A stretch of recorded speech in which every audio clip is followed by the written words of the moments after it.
పిల్లల్ని స్కూల్కి రప్పించడానికి కొట్టడం పద్ధతి కాదే. నీకు తెలియదు బావా, కొట్టకపోతే వీళ్ళు మాట ఎనరో. అది కాదే, వాళ్ళకి మంచి మాటలు చెప్పి స్కూల్కి వచ్చేట్టు నేను చేస్తానుగా.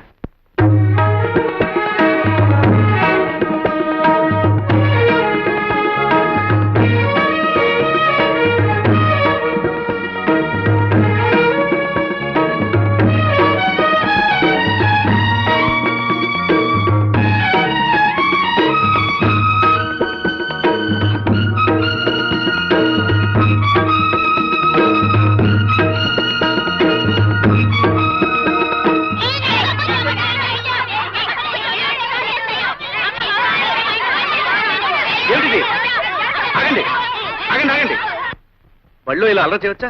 ఊరుకోండి. అసలు మీరు ఎందుకు గొడవ పడుతున్నారు?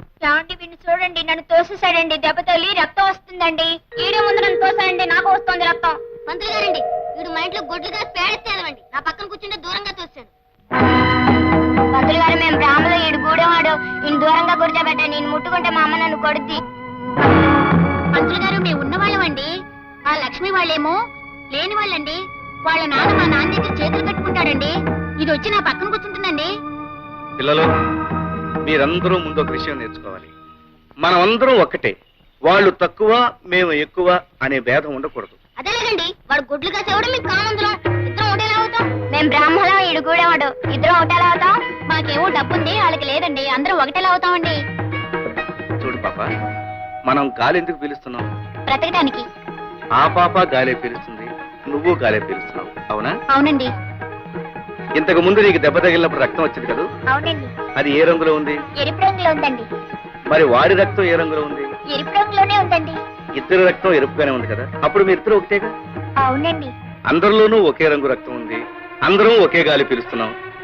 అందరూ ఒకే భూమి మీద ఉంటున్నాం. అలాంటప్పుడు మనం అందరం ఒకటేగా?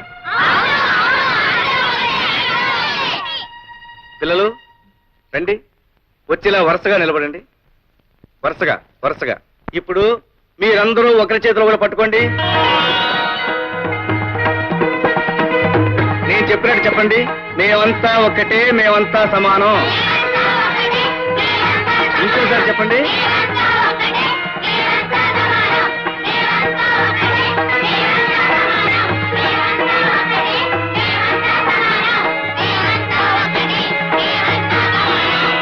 ఇక నుంచి ఒకరు చిన్న, ఒకరు పెద్ద అని మీలో ఎవరూ అనుకోకూడదు. రేపటి నుంచి మీరందరూ ఒకే రంగు బట్టలు వేసుకురండి. అప్పుడు అందరూ ఒకటిగా కనిపిస్తారు, అంతా సమానం అనిపిస్తారు. ఇవాళకి చాలు, కీళ్ళకి వెళ్ళిపోండి.